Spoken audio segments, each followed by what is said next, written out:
So I'm here in Queens, New York, looking for some outrageous Cuban food. I gotta call in the authorities. One of my buddies has got the lowdown on the culinary showdown. So I ring up Carl Ruiz, fantastic Cuban chef here in New York. We call him the Cuban. Now, what's this place called? Rincón Criollo. And it's the bomb? Legit.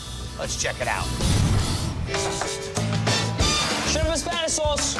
This is the mecca of Cuban food. It's delicious every time. Roast pork. Can't get enough of it. Yeah. And that's the bad thing about it, is you can't get enough of it. Acá frita. You know you're walking into a real Cuban restaurant. These are owners that lived the life in Cuba, came here to the United States and opened this great place. There was one in Cuba. The original one was born in 1950 by my grandfather who started the business. Where do all the recipes come from? Recipes all come from my tío Baldo. Tio has got to be uncle. Yes, tío Baldo is my grandfather's younger brother. ¿Cómo está mi familia? That'd be Rene Acosta, who still keeps an eye on the joint and lets great nephew Rudy Green bell pepper and onions. run the kitchen on one condition. Don't touch those recipes. Just like the food my grandparents used to make. It's extremely authentic. But if you're talking real Cuban, Arroz con pollo. you gotta kill it with this classic. Arroz con pollo.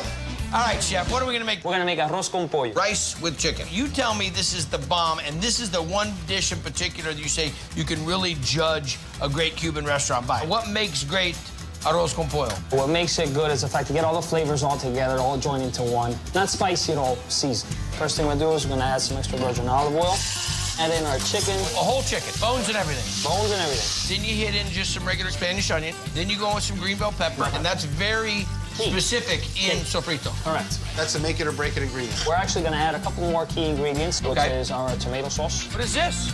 This is our homemade garlic sauce. Now we're gonna throw in some white wine. You have a cooking wine that you guys use. Correct. Because if you use like a Sauvignon Blanc, that wouldn't be following the... My great uncle says this is what we gotta use. Can't use anything else. And then to finish it. A nice bottle of beer. Okay? This amount goes in there, and the rest I drink. That's the way it should be. All of it goes in. Now we're gonna go ahead and add some spices, ground bay leaf, cumin, white pepper, oregano. Chicken base goes in. Look at the color of that thing. Wow. See that from Mars. Is this dish made once a day? Not at all. This is made to order. This particular order is for 2 people. That's for 2 people? The way you see it cooking right now, this same pot gets delivered to the table. Add par-cooked rice. Has to Okay, be so short grain. that's what speeds it up a little bit, is you got a little parboiled rice. It took some convincing to get my great uncle to do it like this, though. The way we did it back home. You'll appreciate that. The impression will go over well. After he smacks me in the head. Yeah. Now we're gonna add some bijol. Bijol. Bijol, see? We use it to give it that nice yellow color that the arroz con pollo has. It's got a bunch of annatto. Another festive neon. Okay, there's that beautiful color that I see. And a little bit of salt. Yes, sir. And that's all she wrote. So, Cuban, this is a smell that you would have on Sundays at your house when you were a kid? Yeah, this plus some screaming. And now you're gonna take it, pop it in the oven. For how long? About 25 minutes. Covered? 25 covered, yes. We ready? We're ready. Let's see this. I like that perfectly fitting lid. Look at that. 2 people eat this? 2 Cubans, 7 regular people. We're gonna go ahead and garnish it with some green peas. We don't cook those in there because they would just fall apart. Correct. And some red bell pepper. Just regular roasted red bell pepper. Regular roasted red bell pepper. Look at this. Feed an army. Exactly how my grandmother used to make it after 4 mojitos. What's up with giving him more? It's Cuban. I wouldn't believe it, except for the fact that they said it together. Good. It's rich, it's creamy.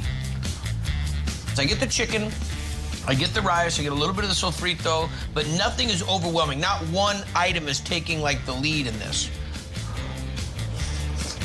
Get all the flavor coming out of the bones and the skin. Delicious. Tropical risotto. I brought you with me, Cuban, to be the authenticator. This is good. That's a real deal? Legit. Nice job, Chef. Thank you. You gotta come back. We're hanging out in Queens, New York, trying some off-the-hook Cuban food at Rincón Criollo. Did I say it right? Criollo, la criollo.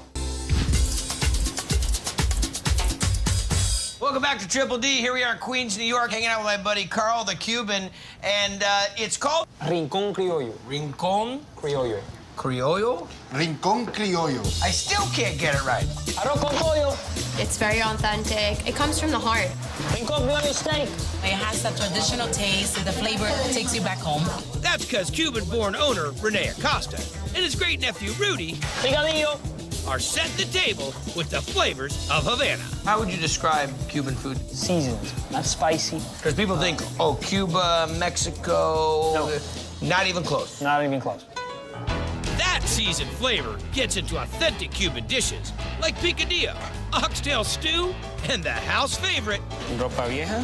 I am having the ropa vieja, which is delicious. It's very traditional Cuban. If you know Cuban food, you know ropa vieja. Means old clothes. Old torn clothes. Absolutely. Shredded beef. So tell me how we do it here.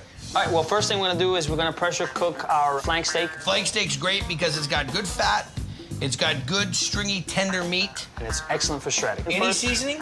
No seasoning. No seasoning. All the spice, everything goes into the sauce. How many pounds? This is about 30 pounds. And you'll go through this how fast? This lasts about 2 days. This is a house favorite, for sure. We're gonna shred it. We're gonna shred it. But before we do that, we're gonna make the sauce that goes with the ropa vieja. Correct. So we're gonna go ahead and get a little bit of oil in there. We're gonna throw some onions in there. Now the green bell pepper, which is completely indigenous to the Cuban style food. Correct. I'm gonna get some garlic sauce in there. I love the garlic sauce. We're gonna go ahead and put half a bottle of white wine. Go ahead and put the plum tomatoes in there. Right now, we have a gigantic sofrito. Now we're gonna go ahead and add our spices, ground bay leaf, white pepper, oregano. Cumin, we do add a little bit more than everything else. We add our chicken base, big scoop. Fantastic neon yellow. Tomato paste, Big with the tomato paste. Oh, how much you putting in here, dude? just a little bit. You put a whole number 10 can practically. Last is our ketchup. This gives it that nice sweet touch. I've made a lot of Cuban food, my friend. I have never Put ketchup in it. A lot of people, what they do is they add sugar. We don't add any sugar. This is what gives it the nice sweetness. Hey, next time, how about we just cut the whole lid off? My uncle doesn't want it that way. Really? He wants it poured in little by little. So how long is this gonna cook like this? We're gonna go ahead and let this simmer for about a good 20 minutes. And then this is the ropa vieja sauce. We'll shred the meat and we'll bring it all together. That's it. Got it. Away from that. We're gonna go ahead and get the beef ready to be shredded. And that juice is gonna go in the sauce too? Just meat stock here is gonna go right into that sauce. nice. Yeah. And I mean, we're just talking literally shreds apart, and that's why it looks like old clothes. Correct. This is a plethora.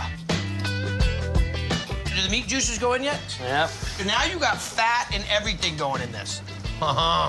It's like being right at the rim of the volcano in Flavortown, man. Look at that thing. Now, how long is this gonna go together before we get to eat it? Good 30 minutes. Fantastic. Let's see it, brother. Our delicious ropa vieja. That's a lot of vieja. A lot of ropa. Mix these white rice and black beans together. Okay, now what? Okay, get a spoon of white rice and black beans in there. Like this? And follow it up with a scoop of ropa vieja. That's a mouthful right there. And I don't mean just because of the amount. I'm just talking about the flavor. You get the creaminess of the beans and a little salt coming from that rice. And then you get the texture of the meat. How juicy it is. The meat really, really holds on to the sauce. Delicious. Take it away from me. Sure. There you go.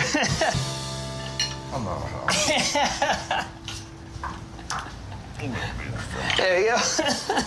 I'll be back.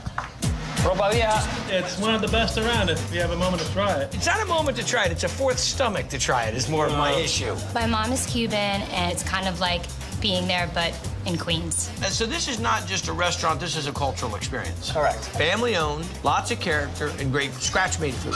Excellent place. Thank you.